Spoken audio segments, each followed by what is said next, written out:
ब्रह्मालीन अनंत श्री विभूषित श्री 108 स्वामी शारदानंद गिरी जी महाराज परमाध्यक्ष श्री परमानंद आश्रम ट्रस्ट के ब्रह्मलीन होने के उपरांत रिक्त हुए स्थान पर दिनांक 23 फरवरी दिन गुरुवार को अनंत श्री विभूषित श्री 108 स्वामी विद्याधीशानंद गिरी जी महाराज का दशनाम संन्यास परंपरा के अनुसार श्री परमानंद आश्रम ट्रस्ट के सदस्यगण, भक्तगण, पूज्य संत महात्मा, गणमान्य वृद्धजनों द्वारा उपस्थित होकर चादर एवं पट्टाभिषेक किया गया।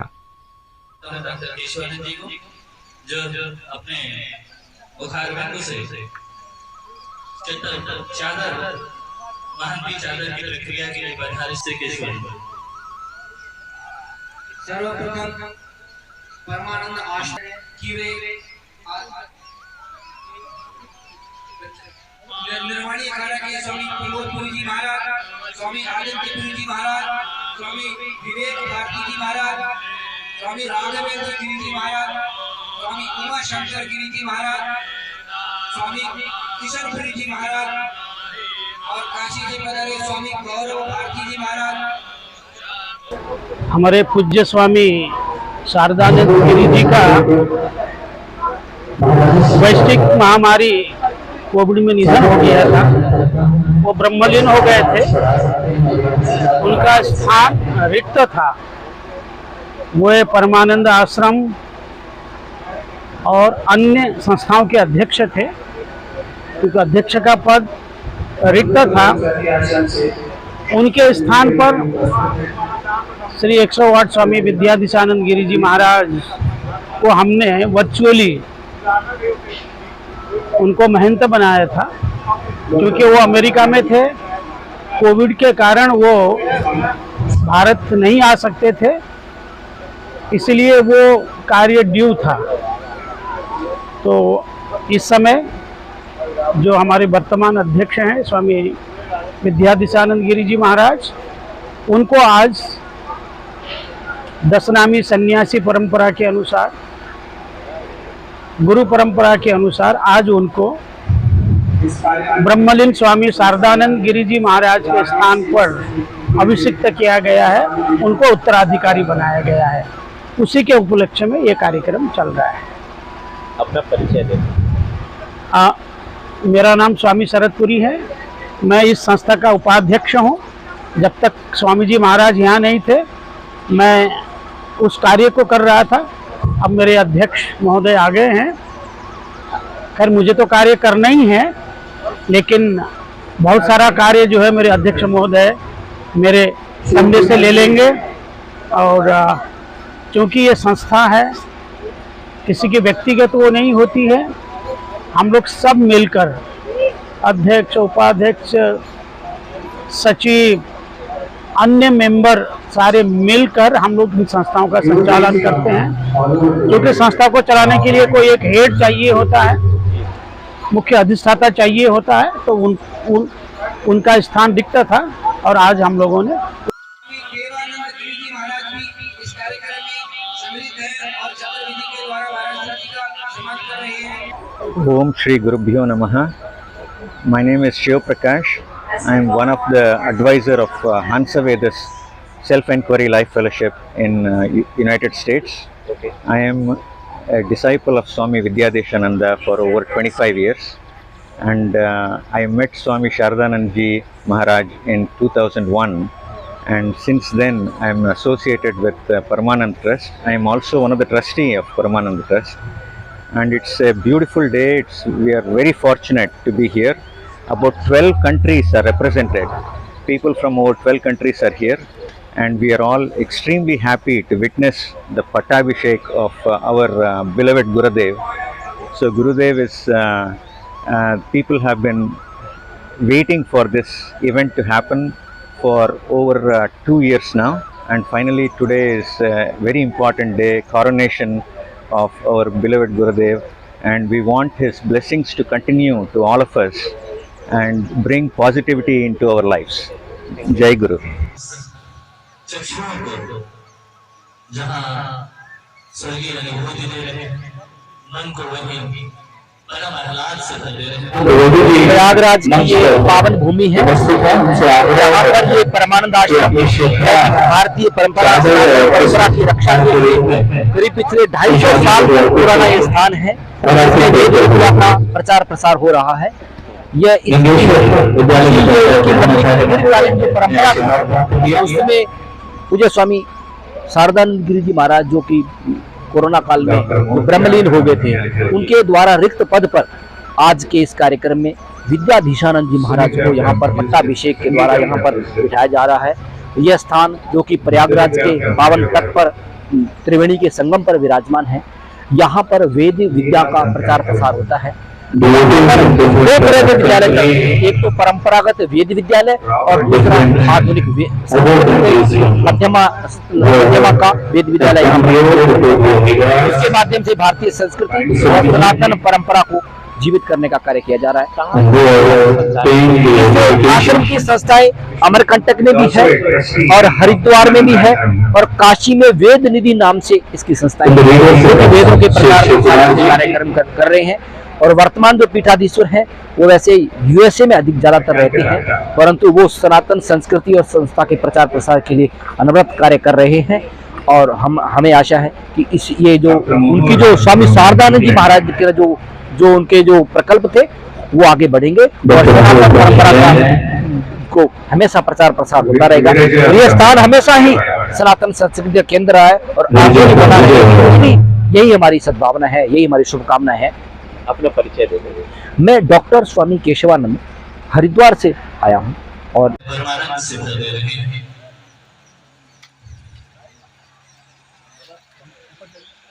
हाँ अभिषेक है महाराज जी का चल रहा है।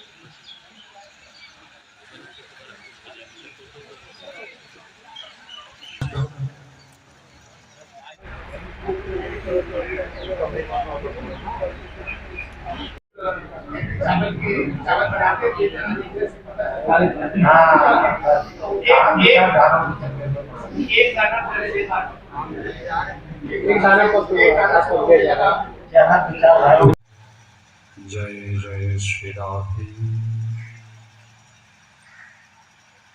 जितं ते पुंडरीकाक्ष नमस्ते विश्वभावर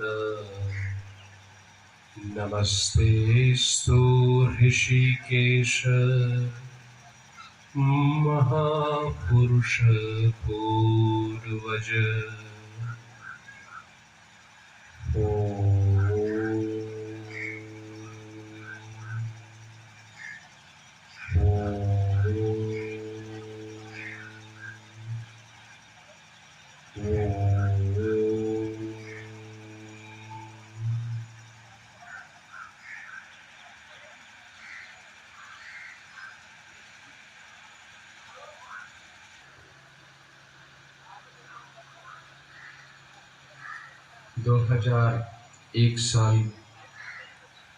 सन 2001 8 फरवरी जो कि माघी पूर्णिमा की पुण्य दिवस,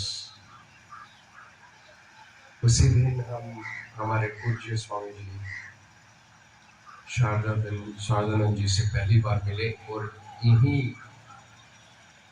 हमारी मिलन हुई। और मिलने के कुछ घंटे के बाद ही उन्होंने कहा कि क्या हम दोनों एक साथ काम कर सकते हैं कि नहीं।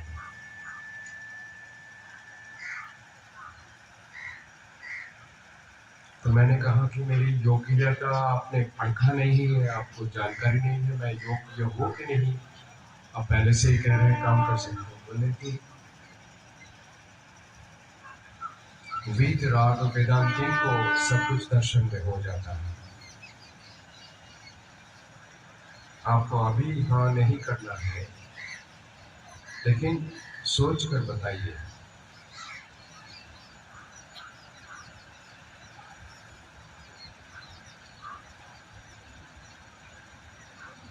मेरी जन्म इस शरीर में जिस योनि में हुआ था, उससे पहले से निर्णय था कि हम कभी तिब्बत और हिमालय से नीचे नहीं आएंगे। नीचे की सेवा इस जन्म में है ही नहीं। शुरू से ही तय था कि जब हमारी गर्भधारिणी माता जी तैयार होंगे मुझे छोड़ने के लिए, हिमालय की सिद्ध योगी मुझे आकर ले जाएंगे। लेकिन ऐसे कुछ घटनाएं घटी जो कि अभी की दृष्टि से उसको प्रारब्ध ही माना जाएगा कि मेरा जाना रुक गया। और हम जब ये समझ लिए कि हम ऊपर त्रिविष्ट प्रदेश में, तिब्बतीय प्रदेश में सिद्धाश्रम, ज्ञानगंज, कौशिकी आश्रम, बहुत सारे नाम हैं, नहीं जा पाएंगे। शायद आना जाना रहेगा लेकिन नीचे भी मुझे रहना पड़ेगा। तब हम खोजते रहे पदवाक्य प्रमाण पारावार पारिण, ऐसे कोई आचार्य मिल जाए। नहीं था। वेद में देव क्या है, देवता क्या है, और वेदांत दर्शन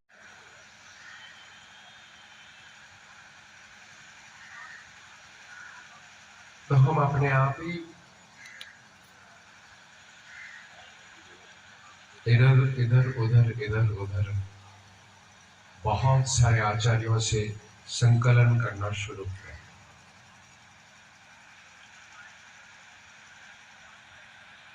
और जब 2001 में हम स्वामी जी से मिले,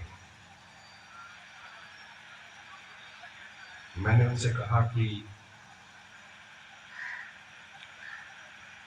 आपके स्तर के संस्कृत विद्वान मैंने कभी किसी मिला ही नहीं हो आज तक। ऐसा कैसे हो गया कि मुझे इतना समय लग गया?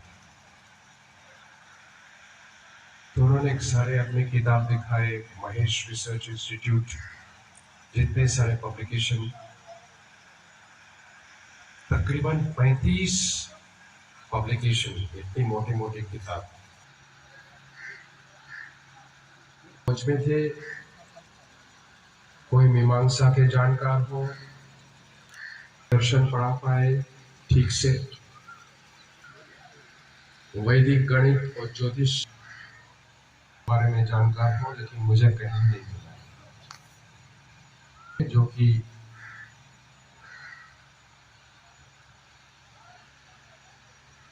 संस्कृत के इतने पढ़कर मैंने पूछा कि ये कैसे लिखे आप? ये तो साधारण संस्कृत है नहीं। कहते रात को जब मुझे झपकी आ जाती है, मुझे शब्दों का बाढ़ आ जाता है, शब्दों का बाढ़ आ जाता है। जब ऐसा होता है तो मैं 1 घंटा 1.5 घंटा लिख लेता हूँ। तो इसी परिसर में